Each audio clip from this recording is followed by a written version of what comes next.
Bienvenidas y bienvenidos a Escritoras Ocultas. En esta segunda temporada nos dedicaremos a las gestoras ocultas, feminismo, teatro, artesanía y artes plásticas entre 1954 a 1972. Exploramos y analizamos el extenso archivo del periodismo cultural en Colombia. Durante esos años, promover cambios culturales, tanto en lo intelectual como en el ámbito de las artes, implicaba ocupar espacios físicos y simbólicos que tradicionalmente habían sido asignados exclusivamente a los hombres. El amplio archivo de noticias, reportajes, entrevistas y agendas del periodismo cultural revela el protagonismo de las mujeres, quienes, formando redes intelectuales y junto a otros agentes, trabajaron en la construcción de escenarios culturales alternativos a los tradicionales. De esta manera, las gestoras lograron, a través de diversas prácticas, ocupar un lugar en la esfera pública de la época. Más allá del voto, mujeres y gestión cultural. Hola, bienvenidas y bienvenidos. Para nosotras es un gusto estar de nuevo acá. Nos alegra mucho poder presentar esta segunda temporada de Escritoras Ocultas. Tenemos por delante unos capítulos muy interesantes que proponerles. Hola, Paula. Hola, Isabel Cristina, muchas gracias y estamos muy contentas de volver a esta segunda temporada, volver a estudio, volver a grabar con toda la investigación que tenemos entre manos en esta oportunidad. Muy bien, como pudieron haber escuchado, el título de nuestro podcast en esta segunda temporada nos va a permitir concentrarnos en mujeres que trabajaron en la gestión cultural, que para la época en la que estamos ubicadas, pues no se llamaba todavía gestión cultural, sino se llamarán más bien promotoras, tanto promotoras de arte como promotoras de cultura en general. Tenemos de nuevo 5 mujeres que presentar, iremos capítulo a capítulo desarrollando en profundidad a partir de un archivo específico y haciendo relaciones con otros archivos de ese extenso grupo de artículos, reportajes, prensa que nos permitieron ubicarlas a ellas, darnos cuenta de ese momento histórico y del aporte tan grande que lograron dar para la cultura y que, como nos pasaba en la primera temporada, pues nos las encontrábamos someramente mencionadas, más o menos nunca se trataba un texto sobre ellas, algo se decía, pero en realidad nunca, hasta ahora se había dado un capítulo que nos presentara sus datos biográficos, los aportes, las instituciones en las que estuvieron colaborando.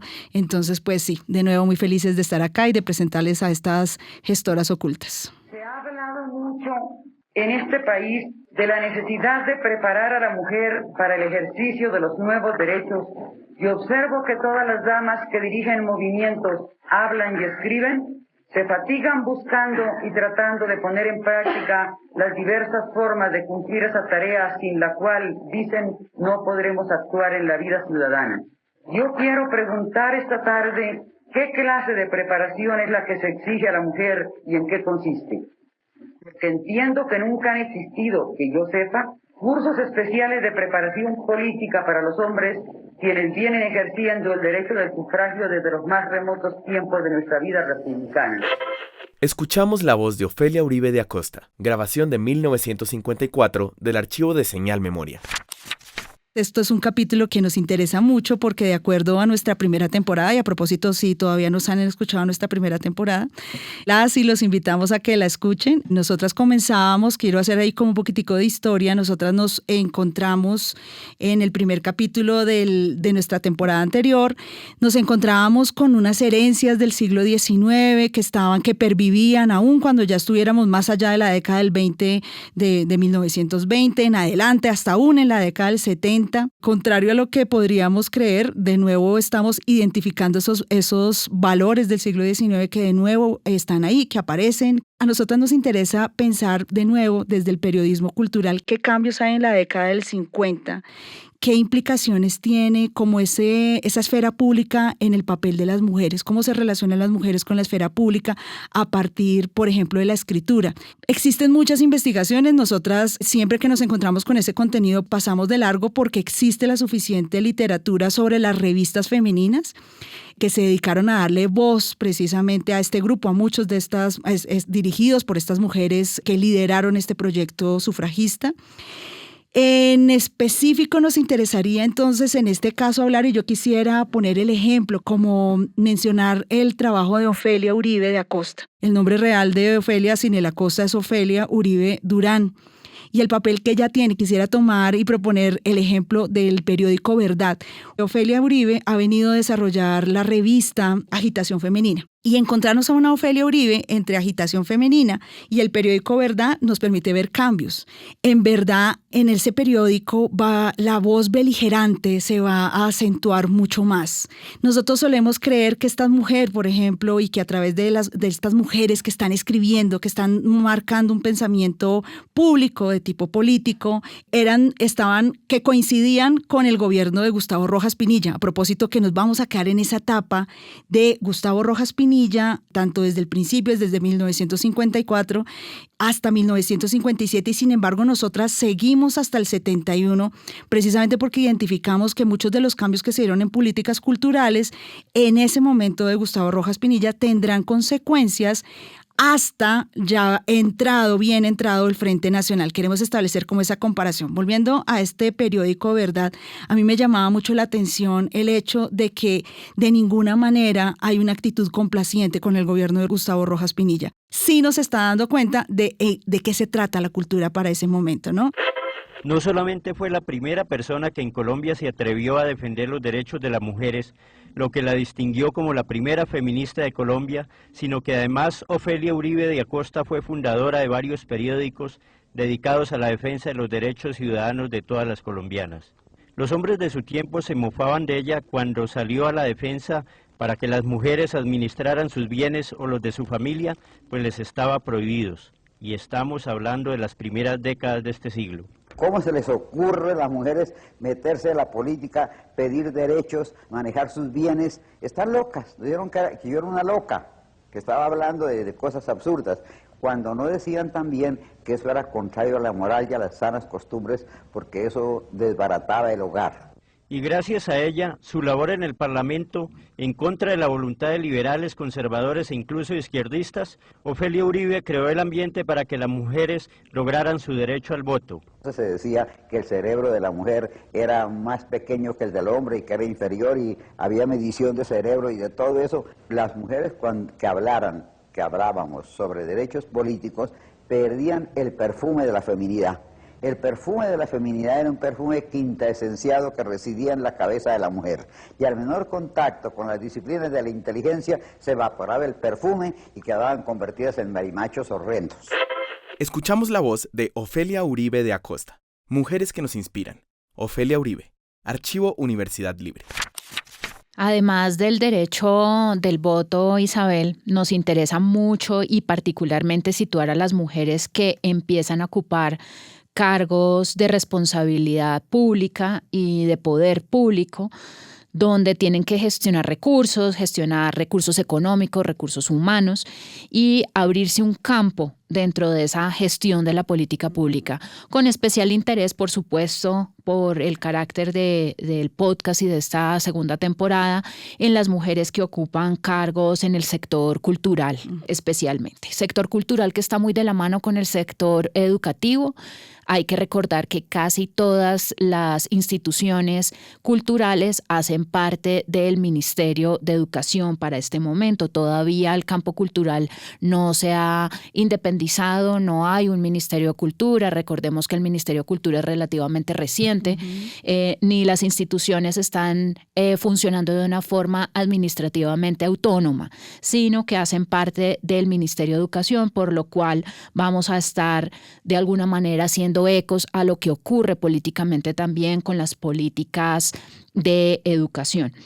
Y nos interesa particularmente también la mujer como sujeto político, sin dejar, como tú bien lo mencionabas, esas herencias del siglo XIX. Y en este aspecto tocaría mencionar que justamente hay un discurso católico conservador detrás de todas las luchas de sufragistas y de las luchas, digamos, políticas y de las luchas por la educación de la mujer. En todo caso, hay aquí una preocupación constante sobre que la mujer no deje ese rol de la mujer del hogar, de situarse en un lugar más bien privado, donde entrará, digamos, en conflicto con la vida pública, evidentemente, y la forma del lenguaje que nosotros vamos a analizar en los artículos y en el periodismo cultural va a dejar entrever estas tensiones entre unas luchas, digamos, hacia afuera, hacia la vida pública, y otras que tratan de mantener y sostener estas miradas y estas herencias del siglo XIX sobre el ámbito privado y del hogar, y también un sentido de la feminidad que se define desde el hogar, que sigue estando presente en esos debates políticos de la década de los 50. Esa participación de la mujer en cargos públicos tiene unas representantes específicas, ¿no? Como que podríamos nombrar a un grupo de mujeres. Nosotros para este capítulo, revisando como todo el material que tenemos ahí en nuestro archivo desde la década del 20, pero cuando empiezan ya a aparecer estas mujeres de forma protagónica, pues tenemos algunos casos que nos llaman mucho la atención. Específicamente cuando ya nos encontramos a alguien como Josefina Valencia. Hace cerca de 30 años se inició en Colombia por algunas mujeres independientes y valerosas la campaña en favor de sus derechos, pero a pesar de que el país se enorgullecía de ser una democracia perfecta, más de la mitad de la población colombiana estaba privada de todos sus derechos. Se habían suscrito pactos internacionales que obligaban a Colombia a reconocer la plena ciudadanía femenina y nunca llegaba la hora de hacerla efectiva. Tocó al gobierno de las Fuerzas Armadas dar este paso trascendental que representa la más importante reforma constitucional después de la libertad de los esclavos. Gracias a la decidida voluntad del primer mandatario, general jefe supremo Gustavo Rojas Pinilla, la rápida y eficaz campaña feminista adelantada sobre los postulados del Pontífice Excelso, que ha señalado a la mujer católica su puesto de lucha en los tiempos modernos, culminó con el acto legislativo número 3 de 25 de agosto de 1954, que consagró para la mujer colombiana todos sus derechos ciudadanos. Como consecuencia de este hecho, el 1 de junio del presente año se inició en todo el país la cedulación femenina, que viene adelantándose normalmente, y el 21 de septiembre de 1955 fue designada por primera vez en la historia de Colombia una mujer para regir los destinos de un departamento. Escuchamos el discurso Josefina Valencia de UBAG, la primera mujer gobernadora en Colombia, 1956, Archivo Señal Memoria. Entonces está Josefina Valencia ocupando este cargo, ocupando el cargo de ministra de Educación justo cuando venimos de que el gobierno de Rojas Pinilla va a tener un cambio constante. Vamos a encontrar 4 ministros de educación que están sucediéndose uno tras otro. El porqué de esa inestabilidad en los cargos habría para otro capítulo. Lo interesante es que en ese momento de arranque del gobierno hay que señalar que hay un grupo de intelectuales que le está apostando con mucho optimismo a la llegada de Rojas Pinilla, porque en la cartera del Ministerio de Educación va a estar alguien que valdría mucho la pena que trabajáramos o que profundizáramos en eso. No será este podcast el lugar para hacerlo. Es Eugenio Caicedo Ayerbe. Eugenio Caicedo abre como una posibilidad para los artistas y los intelectuales, unas promesas, pero además el cumplimiento. Quisiera señalar que es un momento, era algo que a mí me llamaba mucho la atención de este arranque de la década del 50 después del Bogotazo, y es que se abre como un optimismo para la cultura. Hay como un carácter de están pasando cosas que vale la pena, que por fin va a haber rubro para la cultura, que por fin los artistas no van a estar como tan necesitados, tan abandonados, tan desprotegidos, sino que por primera vez hay como unas políticas públicas que parecieran beneficiarlos, y al final de ese mandato pues nos estamos encontrando, por ejemplo, a una Josefina Valencia al cargo de esta cartera del Ministerio de Educación. Es fundamental pensar cómo las mujeres empiezan a ser visibles en los cargos públicos y en los cargos políticos, y llamémoslo así de alguna manera, en los cargos de gerencia. Esta posición y esta situación no está exenta de debate y de crítica, y lo vamos a ver de una forma muy clara también en el periodismo cultural. La escritura y el archivo de hemeroteca nos deja ver claramente este debate y cómo, digamos, esto trasciende también al escenario cultural y educativo. Isabel, tú mencionabas justamente ese papel tan fundamental en términos educativos y hay que recordar que estas han sido pequeñas conquistas desde 2 décadas anteriores. Se había iniciado más o menos en la década de los 30, evidentemente, con unas facilidades de manejo económico para la mujer casada, entre otras cosas. Esta ley de emancipación económica para la mujer casada. Y después habíamos tenido los debates justamente que tenían que ver con la formación de las mujeres. Así que este va a ser un eje fundamental porque uno de los argumentos en los debates sobre si dar el voto a la mujer o no radicaba justamente en su formación intelectual, que determinaría su capacidad para votar o no, para discernir frente a las posibilidades del voto. Esto fue uno de los argumentos más fuertes en estos debates sobre el sufragio para las mujeres.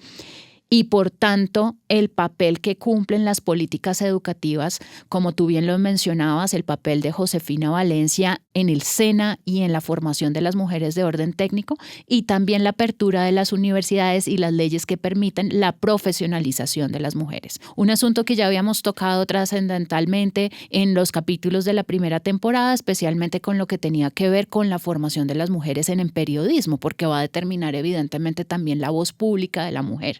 Entonces, este es un centro del debate que va a ser recurrente varios años. Durante la década del 50 va a ser recurrente y lo vamos a ver de forma muy clara en el periodismo cultural, especialmente en una publicación que es particularmente importante, que se denomina el Índice Cultural. Índice Cultural es una revista que nos llama muchísimo la atención. Ahí yo quisiera como que abriéramos una ventana a ese archivo. Colombia, y yo creo que en términos generales Latinoamérica para este momento, tiene ejemplos de unas revistas. ¿Qué es lo importante de señalar la revista? Es que alrededor de la revista hay unas redes de intelectuales que nos interesan muchísimo. Esas redes de intelectuales precisamente marcarán el pensamiento generacional, así como las personas que son como ávidas revisoras de este tipo de publicaciones, como las revistas de principios del siglo XX, alrededor de una generación como la de los nuevos, que marca como esa entrada en muchos sentidos a una modernidad en Colombia a nivel cultural, se agruparon alrededor de una revista. Para la década del 50 nosotros encontramos el Índice Cultural. El nombre no dice mucho, uno dice Revista Índice Cultural y parece más bien, sí, como que es una cosa ahí de agenda, que van a estar marcando como un noticiero en ese sentido, estar marcando los seminarios, las exposiciones. Resulta que cuando uno empieza a ver Índice Cultural año tras año, pues se empieza a encontrar que de ninguna manera es una revista más. Por el contrario, la investigación que nosotras hicimos nos permite decir que la revista Índice Cultural es el órgano no solamente de una asociación específica que va a ir cambiando de nombres a lo largo de entre 1952, que será el primer número en junio de 1952, último número nos lo encontramos en febrero de 1958, que logra agrupar a una generación de intelectuales, incluyendo mujeres. Eso vale mucho la pena decirlo. En algún momento nos vamos a encontrar que dentro de la junta directiva está Dora Castellanos, por ejemplo, que es una poeta que merece mucho la pena que revisemos como la producción de Dora Castellanos, pero también va a estar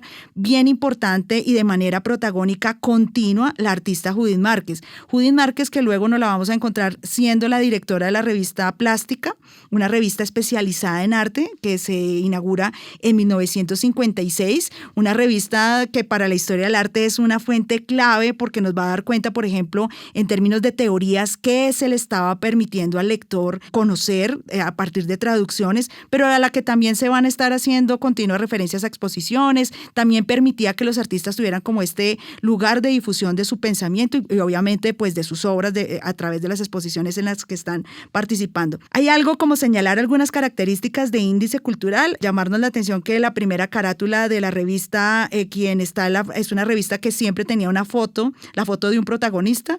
Dentro de esas carátulas en algún momento serán las mujeres las que también aparezcan en la carátula, no solamente poetas. Una de las mujeres que nosotras encontramos y a la que le tenemos pendiente el desarrollo de su propio capítulo es a Dolly Mejía. Dolly Mejía va a estar bien vinculada con Índice Cultural.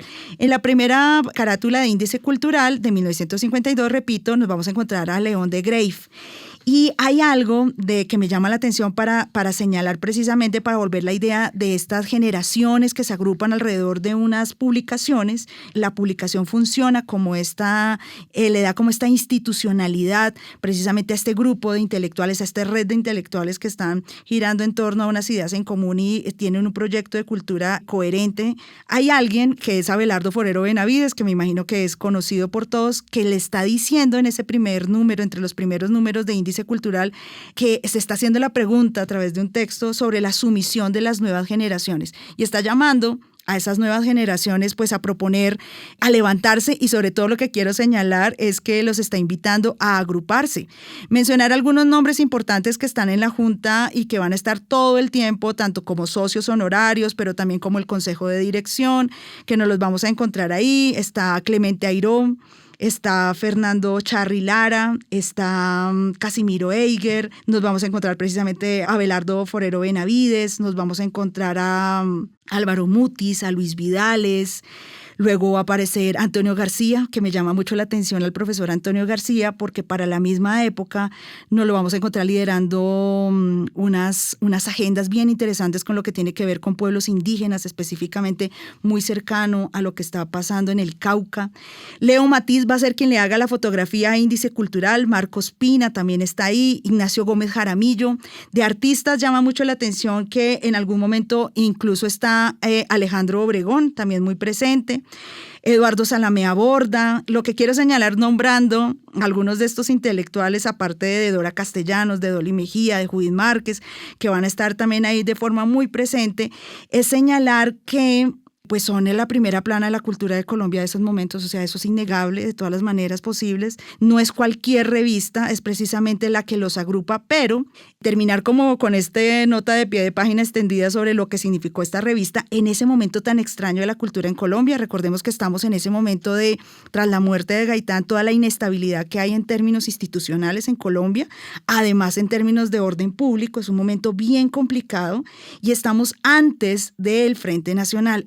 Por eso es que nos interesa tanto ese momento histórico, porque hay tanto como esta esperanza del inicio de este gobierno de Rojas Pinilla y cómo va cambiando a medida que van pasando. Índice Cultural casi que coincide con ese 1952, las expectativas, el momento en que consolidan con Eugenio Caicedo Ayerbe precisamente muchos proyectos que hasta ahora no se daban, y el cambio que se va dando paulatino hasta el desconcierto y la crítica profunda por lo que termina pasando en términos culturales. Y en este sentido, la crítica cultural deja ver y devela muy claramente el debate que estábamos mencionando en relación a la educación y en relación al papel público de la mujer. Hay que decir que Índice Cultural en todo caso tiene un espectro de tiempo que es políticamente muy interesante porque está en un periodo del gobierno de Rojas Pinilla, pero también va a continuar después de la caída de Rojas Pinilla. Uh-huh. Y en ese sentido, en el número 33 de Índice Cultural del mes de octubre de 1957, sale un artículo con el cabezote siguiente: Cultura laureanista y cultura pinillista. Con el título ¿Le llegará su 10 de mayo a la cultura?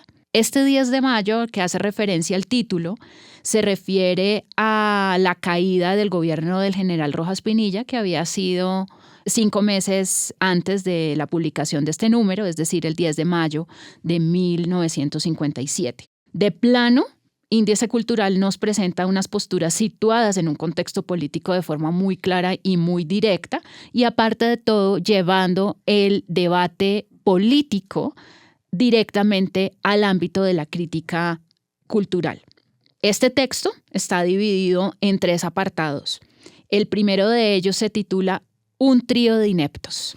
Es una crítica mordaz a la gestión de varios exministros de Educación en Colombia, incluyendo a Gabriel Betancur Mejía, a Josefina Valencia, que ya la acabábamos de mencionar, y a Próspero Carbonell. En este texto se lamentan la situación de abandono y la falta de eficacia que el Ministerio de Educación ha tenido y señala cómo estos funcionarios no están a la altura de figuras destacadas que han ocupado ese cargo en el pasado, como Luis López de Mesa, Germán Arciniegas, Agustín Nieto Caballero, Jorge Eliezer Gaitán, y Jorge Zalamea, entre otros que menciona el artículo. El texto en este apartado, en este primer apartado, también critica la manera en que algunos de ellos han continuado su carrera en los cargos públicos, especialmente Josefina Valencia, a pesar de la aparente incompetencia, como lo mencionan en el texto. Y en particular ridiculizan bastante a Próspero Carbonell, entre otras cosas con unos adjetivos que tienen que ver con también su origen, que era de la costa, por su carácter también, que lo mencionan como despreocupado, por la falta de logros intelectuales, su falta de escritura, de su publicación, y lo cuestionan en la manera en que son elegidos, es decir, cuestionan al Estado en la manera como se eligen los ministros en Colombia, sugiriendo que la incompetencia es tolerada e incluso premiada. Aquí llama la atención muy enormemente la crítica que se realiza a Josefina Valencia y nos muestra cómo bajo la lucha de la conquista por el sufragio de las mujeres hay posiciones políticas opuestas. Si bien las mujeres se unen bajo una misma causa, que es justamente la del voto, luego de que se logra el voto, cada cual toma su posición política. Es decir, había mujeres de carácter liberal y había mujeres, como ya lo estábamos mencionando, que tienen esta postura católica conservadora, que son las mujeres católicas. Y es más, se organizan de esa forma.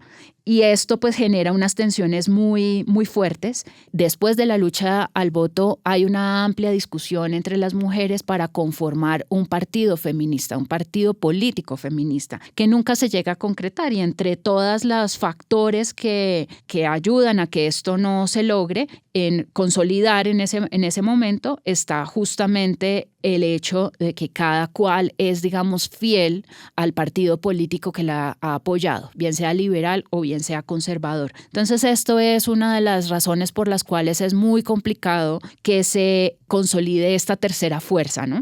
Que era un partido de mujeres en Colombia. Un debate que sigue estando muy presente y que pues no se va a dar. Y llama mucho la atención también porque pues Josefina Valencia, pese que evidentemente hace parte del Partido Conservador, llega incluso a controvertir a su hermano en los debates del Congreso, quien además expone sus razones para impedir el voto femenino y ella de forma pública lo contravierte y en todo caso Josefina Valencia es una de las fundadoras de la Organización Nacional Femenina y prácticamente que es la primera mujer en ocupar un cargo ministerial como es el Ministerio de Educación. Este es el primer apartado del texto. El que va suave por ahora. Sí, el segundo apartado del texto se titula Fomento Cultural y en este apartado se critica la ineficiencia y el desperdicio de los recursos de las oficinas encargadas de fomentar la cultura en Colombia,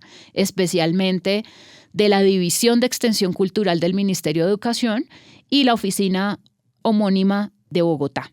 Se señala que, aunque en el pasado estas instituciones prestaron un servicio muy útil, ahora se han convertido en refugio para funcionarios ineficaces, costándole al Estado unos montos considerables al año. La crítica se acentúa para comparar a las actuales directoras, en ese momento, 1957, que corresponden a Merce Gerlain de Fonnegra y a Sophie Pisano de Ortiz como figuras culturales de renombre y comparándolas con quienes ocuparon esos cargos anteriormente como León de Greiff o Gabriel Giraldo Jaramillo, uno de los historiadores del arte en Colombia. Y evidentemente señalan que estas mujeres llevan a un declive la calidad de la gestión cultural en Colombia. Aquí volvemos a hacer una profunda reflexión porque contextualicemos de quiénes se trata. Merce Gerlain de Fonnegra fue una de las mujeres sufragistas y ella llega a tener un programa en Radio Sutatensa para mujeres. Es muy amiga de Josefina Valencia y esto es un poco lo que molesta porque evidentemente es la conexión política que tiene a través de Josefina Valencia la que la lleva a ocupar un cargo en las Naciones Unidas. Ella lo dice directamente, ¿sí? Y el papel que cumple ella en Naciones Unidas es fundamental.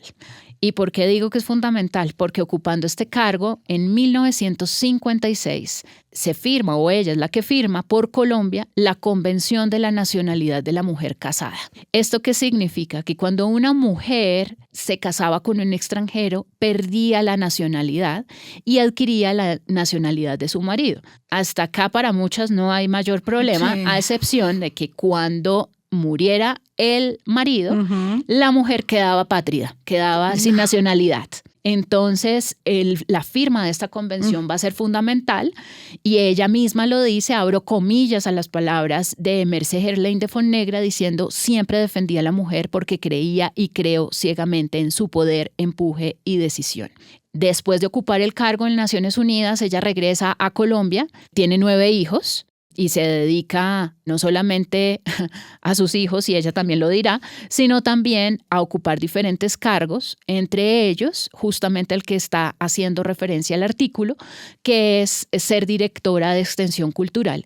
Siendo directora de esta oficina, ella organiza el primer festival de teatro que tiene Colombia, donde además participa Víctor Margarino y Fausto Cabrera. Para lo que vienen en los futuros episodios, van a estar viendo justamente que estos actores y estas iniciativas culturales van a ser fundamentales para el desarrollo y la relación con las artes plásticas en Colombia. Por otra parte, Sofi Pisano de Ortiz desempeña muchísimos cargos, también con una posición feminista importante. Ella es secretaria del Centro Femenil Colombiano en 1930. Ella va a ser una mujer dentro de la gestión cultural fundamental. Ella es representante para la organización de la Orquesta Sinfónica Nacional, es miembro directivo de la Sinfónica en la década de los 40, es miembro de la Junta Asesora del Museo de Arte Colonial entre el 44 y el 46. De hecho, posteriormente ella va a ocupar el cargo de dirección de este museo.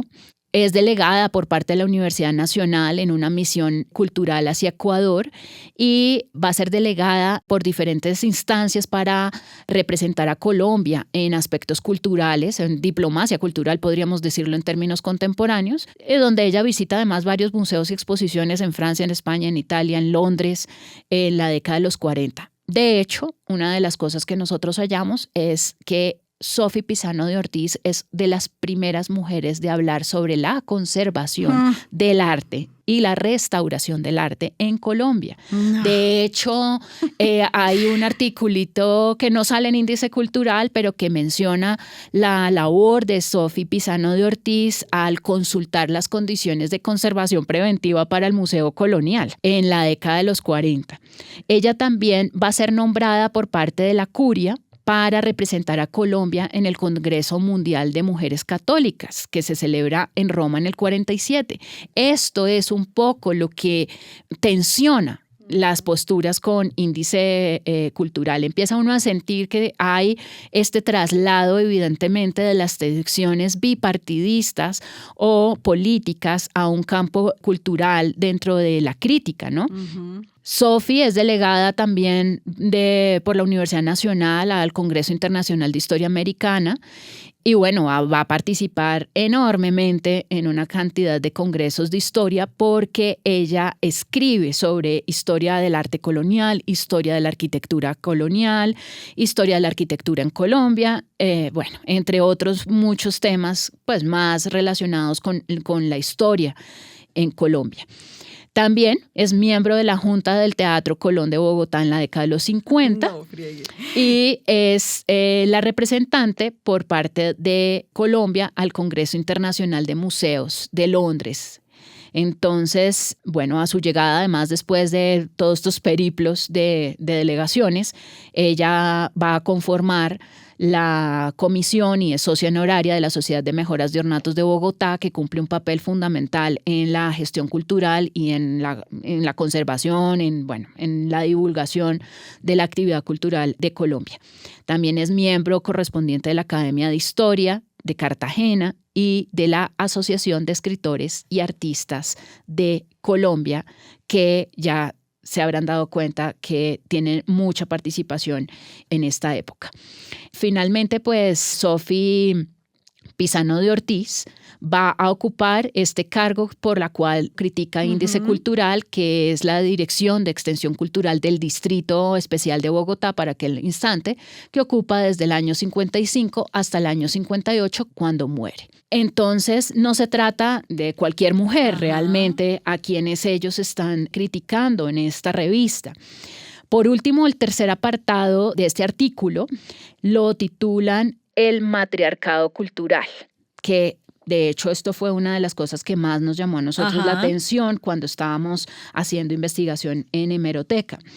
El texto de este apartado inicia de la siguiente forma, abro comillas: no creemos que exista entre nosotros un índice de educación femenina que les permita a nuestras bellas amazonas asumir el matriarcado o cooperar con los patriarcas siquiera paritariamente en las responsabilidades inherentes al gobierno del Estado. De hecho, gobiernan en el hogar en forma de una tiranía maternalística. Cierro comillas.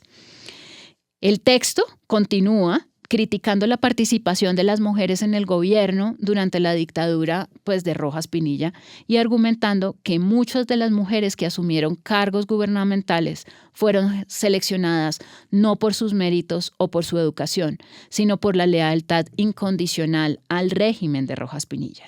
Y esto, según el texto, desacreditó la intervención femenina en la política, haciendo más difícil que las mujeres capacitadas puedan ocupar posiciones de poder en un futuro. El texto también denunció cómo algunas de estas mujeres, a pesar de su falta de preparación, lograron mantenerse en el poder incluso después del fin de la dictadura, lo que además perpetuaba este matriarcado cultural, como lo llamaron, basado en la conveniencia política en lugar, o sacrificando la competencia y los méritos personales. El texto de matriarcado cultural culmina de la siguiente manera, abro comillas: ¿cuándo ocurrirá el milagro que la participación femenina en el gobierno sea otorgada en virtud de los méritos personales, de la educación y de las dotes de inteligencia que se posean? ¿Hasta cuándo nuestras abogadas deben conformarse con modestos empleos judiciales, generalmente jueces de menores, nuestras médicas con ser enfermeras en puestos de salud pública y nuestras egresadas de facultades de filosofía y letras y normales superiores y las expertas en humanidades o en arte y las artistas y nuestras intelectuales deberán constreñirse forzosamente a ser maestras de escuela primaria, estenógrafas, madres de familia, vendedoras de tiendas de moda y locutoras radiales? Cierro comillas. Este cierre deja un poco claro que la molestia en particular también está con la profesionalización de la mujer, aunque llama mucho la atención el lugar en el que ocupa el periodismo también. Las locutoras radiales, en este momento ya existe la profesionalización de periodismo que ha salido desde la década de los 40, ya hay muchas mujeres que son periodistas y varias de ellas que, entre otras cosas, ocupan espacios de radio en Colombia. Sin embargo, si se dan cuenta, aquí hay una posición de estatus también muy marcada a partir de la educación. Lograr el voto es un primer paso, ¿no?, para existir y para poder incidir. Pero viene la representación política, que es otra dimensión de la democracia. Y esa dimensión tiene que ver con a favor de qué sueños estás. Y después cuando ingresé a la política y también cuando estuve en la administración pública, el hecho de que las cosas resultaran según lo planeado, según los intereses que se había convenido que eran los intereses del país, todo eso me producía mucha satisfacción. Es decir, es un derecho que las mujeres adquirimos hace muy poco tiempo, si lo vemos frente a las mujeres que han estado detrás de nosotras y que han exigido no solamente votar, sino también participar en política. Se escuchan las voces de María Emma Wills, politóloga, y de Esmeralda Arboleda, feminista, abogada y política colombiana. Archivo Somos Ciudadanas, 70 años de la participación política de las mujeres en Colombia, de Señal Colombia. Nosotras nos hacíamos una pregunta y valdría mucho la pena invitarlos también a preguntarse si es la posición de la revista, ¿sí? Señalar que Judith Márquez estaba ahí, que Dora Castellanos, que nos encontramos a Dolly Mejía, haciendo parte de la junta de estos, no solamente como socios honorarios, sino quienes tomaban la decisión en la revista, nos lleva a preguntarnos eso. ¿Es una posición radical, reaccionaria frente a la posibilidad que tenía la mujer de acceder a esa esfera pública? Nosotras creemos que no. Después de mucho debatirlo, sí, a mí nos da risa, pero en realidad es bastante complejo la manera como se desacredita el papel que estaban haciendo las mujeres. Imaginemos que en realidad las mujeres están hasta ahora alcanzando este nivel de participación en la esfera pública y que sean desacreditadas de esa manera. Si nos quedáramos solo con la versión de este artículo, de este reportaje de Índice Cultural, para ese momento ya tan crítico que ellos están viendo respecto a las promesas que se les habían hecho desde el Ministerio de Educación, simplemente diríamos que aquí lo que ya señalabas, que nos estamos encontrando con esa versión conservadora, muy reaccionaria, sí a favor del voto femenino, pero no de que la mujer ocupe cargos públicos, porque definitivamente ya es la luz del hogar, todas estas versiones metafóricas extrañas que la recluían de todas las maneras posibles dentro de la esfera privada y que de ninguna manera podían tener una voz pública. Señalar que no, que cuando se lee de forma cruzada diferentes artículos y viendo precisamente la participación que tienen algunas mujeres, podemos decir que la posición de este artículo, crítico, insisto, frente al Ministerio de Educación de Josefina Valencia, pero igual dándole durísimo y tratando de tarado a Gabriel Betancourt Mejía, y lo que tú señalabas ahorita, cayendo en esos estereotipos tan complejos respecto del origen regional del otro ministro, que es muy puntual de ese momento de crisis y de ese momento de desesperanza y de frustración que están viendo respecto a las promesas que se les hicieron al principio. Todo esto para señalar varios asuntos, porque el texto nos deja muchas reflexiones. Uno, que la posición frente al papel de las mujeres en la década de los 50 es absolutamente compleja y no es homogeneizada. Es clarísimo que entre la década de los 50 y los 60 hay unos cambios constantes en la forma en que se ve la participación política de la mujer y la participación pública de la mujer, y también esto permea la actividad cultural de las mujeres, tanto en la gestión como también incluso va a ser después también para el arte o la escritura de la historia del arte, digamos en varios aspectos. También hay que señalar, y esto es muy ilustrativo el texto, en que hay una intrincada relación entre la crítica cultural, la cultura, la acción, digamos, cultural, la política y la posición de la mujer dentro de todo este debate.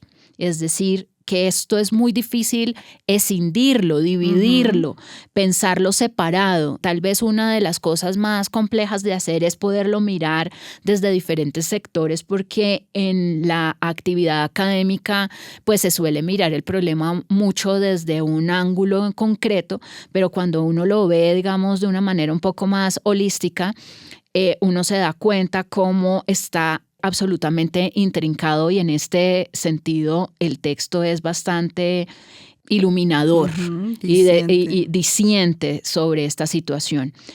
Es clarísimo entonces que la lucha política de la mujer trasciende la mera discusión del voto para esta época, para esta década. La década de los 50 es tremendamente rica y variante, diversa, divergente. La lucha política va a trascender simplemente la lucha del voto y va a traer muchísimas más debates dentro de no solamente las posiciones partidistas, sino el lugar que va a ocupar la mujer en muchas esferas y en muchos sectores.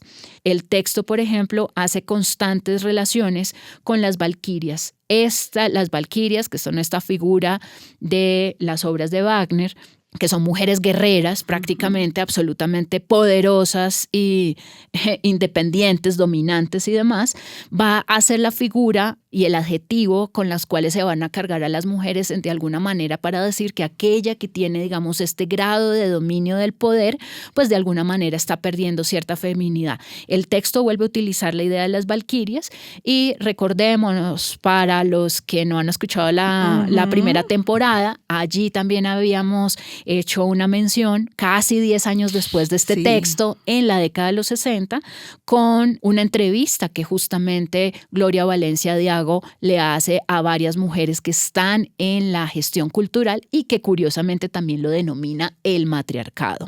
O pues que se cuestiona esta postura del matriarcado. O sea que aquí hay una constante, podemos estar prácticamente rastreando 2 décadas en las cuales la forma de mencionar el papel de la mujer en la vida pública y en la gestión cultural sigue siendo esta. Por último, habría que mencionar cómo es de importante y lo sigue siendo el papel de la profesionalización y la formación de la mujer en este momento. Lo mencionábamos al inicio de este episodio y aquí vuelve a quedar claro prácticamente que uno siente que el problema no es que las mujeres ocupen los cargos según el texto, pero sí con la profesionalización de ellas. Es decir, como si no hubiera mérito en los cargos que ocupan estas mujeres debido a que no se han formado, ¿sí? Sin embargo, han hecho una labor en la vida pública y política muy amplia. Esto también va a traer unos argumentos que hasta hoy por hoy nosotros lo podemos ver. Y lo podemos ver justamente en debates de cuán preparada es una mujer para ocupar un cargo, que además trae como consecuencias las famosas brechas salariales en razón de género, que hoy por hoy, 2024, seguimos debatiendo ya casi que a nivel pues internacional, porque es algo que se ve. Y fíjense cómo hay aquí unas pautas culturales que determinan mucho estas posturas en términos, digamos, de la posición de la mujer y de la gestión cultural en el caso concreto que estamos estudiando. Por último, pues valdría la pena mencionar que la promoción o esa gestión cultural, como ya lo mencionamos al inicio de este episodio, que gestión cultural como tal pues no se señala en esta época, pero se refiere a la promoción cultural, permitirá la actuación de las mujeres en campos diversos e interdisciplinares como el teatro, artes plásticas, artesanía, televisión y cine. Y algunas de estas mujeres trabajaron en estos campos y las vamos a abordar en los siguientes episodios. Muchísimas gracias a todos y nos vemos. Este podcast se realiza gracias al Programa Nacional de Estímulos del Ministerio de las Culturas, las Artes y los Saberes como parte de la beca de investigación en artes en la categoría interdisciplinar 2024. Investigación de Isabel Cristina Díaz. Invitación especial a Paula Matiz. Asistentes de investigación Dana Camacho y María Sofía Barreto Mejía, con el apoyo de Gabriela Díaz. La música, grabación, edición y masterización está a cargo de Irman Music. Diseño de la imagen José Ruiz. Esto es Escritoras Ocultas.